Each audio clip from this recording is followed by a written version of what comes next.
ಓಂ ನಮೋ ಭಗವತೆ ವಾಸುದೇವಾಯ ನಮಃ. ನಮಸ್ಕಾರ ವೀಕ್ಷಕರೇ, ನಿಮ್ಮ ಅಂಗಡಿ ಅಥವಾ ಆಫೀಸ್ನಲ್ಲಿ ವ್ಯಾಪಾರ ಚೆನ್ನಾಗಿ ನಡೀತಾ ಇಲ್ವಾ? ಅಂದರೆ ಅದಕ್ಕೆ ಕಾರಣ ಒಳಗಿನ ವಸ್ತುಗಳಲ್ಲಿ ಅಲ್ಲ, ಪ್ರವೇಶ ದ್ವಾರದಲ್ಲಿ ಇರುವಂಥ ದೋಷ. ಹಾಗಾದರೆ ಆ ದೋಷ ಯಾವುದು? ಇದರ ಸಂಪೂರ್ಣವಾದ ಮಾಹಿತಿಗಾಗಿ ಈ ರೀಲ್ ಮಿಸ್ ಆಗೋಕ್ಕೂ ಮೊದಲು ವಿಡಿಯೋ ಸೇವ್ ಮಾಡಿಕೊಳ್ಳಿ, ಹಾಗೆ ಲೈಕ್ ಮಾಡಿ, ಶೇರ್ ಮಾಡಿ, ಜೊತೆಗೆ ನಮ್ಮ ಪೇಜನ್ನು ಫಾಲೋ ಮಾಡಿ. ನೋಡಿ, ವಾಸ್ತುಶಾಸ್ತ್ರದಲ್ಲಿ ಪ್ರವೇಶ ದ್ವಾರವನ್ನ ಧನ ಪ್ರವೇಶದ ಮಾರ್ಗ ಅಂತ ಕರಿತೀವಿ.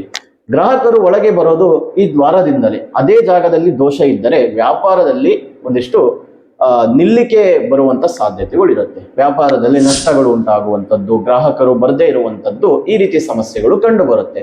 ಹೆಚ್ಚು ಜನ ಏನ್ ಮಾಡ್ತಾರೆ ಗೊತ್ತಾ? ಪ್ರವೇಶ ದ್ವಾರ ಎದುರು ಕೌಂಟರ್ ಇಡ್ತಾರೆ ಅಥವಾ ಬಾಗಿಲು ತೆರೆದ ಕೂಡಲೇ ಅಡ್ಡಿ ಬರುತ್ತೆ. ಇದು ದೊಡ್ಡ ದೋಷ. ಇದರಿಂದ ಒಳಗೆ ಬರೋ ಶಕ್ತಿ ತಡೆಗಟ್ಟುವಂತ ಸಾಧ್ಯತೆಗಳಿರುತ್ತೆ. ಗ್ರಾಹಕರ ಓಡಾಟ ಕಡಿಮೆ ಆಗುತ್ತೆ. ಹಾಗಾದ್ರೆ ಈ ಒಂದು ಅಂಗಡಿಗಳಲ್ಲಿ, ಆಫೀಸ್ನಲ್ಲಿ ವ್ಯಾಪಾರ ನಡಿಬೇಕಂದ್ರೆ ಏನ್ ಕ್ರಮ ಮಾಡಬೇಕು? ಪ್ರವೇಶ ದ್ವಾರದಿಂದ ಒಳಗೆ ನೇರವಾಗಿ ಖಾಲಿ ದಾರಿ ಇರಬೇಕು. ಬಾಗಿಲು ತೆರೆದಾಗ ಒಳಗೆ ಸ್ಪಷ್ಟವಾಗಿ ಕಾಣಬೇಕು. ಕೌಂಟರ್ ಅಥವಾ ಭಾರವಾದ ವಸ್ತುಗಳನ್ನ ನೇರ ಎದುರಿಗೆ ಇಡಬಾರದು. ಬಲಭಾಗ ಸ್ವಲ್ಪ ತೆರೆದಂತೆ ಆಕರ್ಷಕವಾಗಿ ಇರಲಿ. ಈ ನಿಯಮ ಪಾಲಿಸಿದರೆ ಪ್ರವೇಶ ಶಕ್ತಿ ಸರಿಯಾಗಿ ಹರಿಯುತ್ತದೆ. ಗ್ರಾಹಕರು ಕೂಡ ಸುಲಭವಾಗಿ ಒಳಗೆ ಬರ್ತಾರೆ. ವ್ಯಾಪಾರದಲ್ಲಿ ಚಲನೆ ಹೆಚ್ಚಾಗುತ್ತದೆ. ಧನ ಹರಿವು ಕೂಡ ಶುರುವಾಗುತ್ತದೆ. ಇನ್ನು ಪ್ರವೇಶ ದ್ವಾರ ಸರಿಯಾಗಿದ್ದರೆ ಗ್ರಾಹಕರ ಓಡಾಟ ಸ್ವತಃ ಹೆಚ್ಚಾಗುತ್ತದೆ.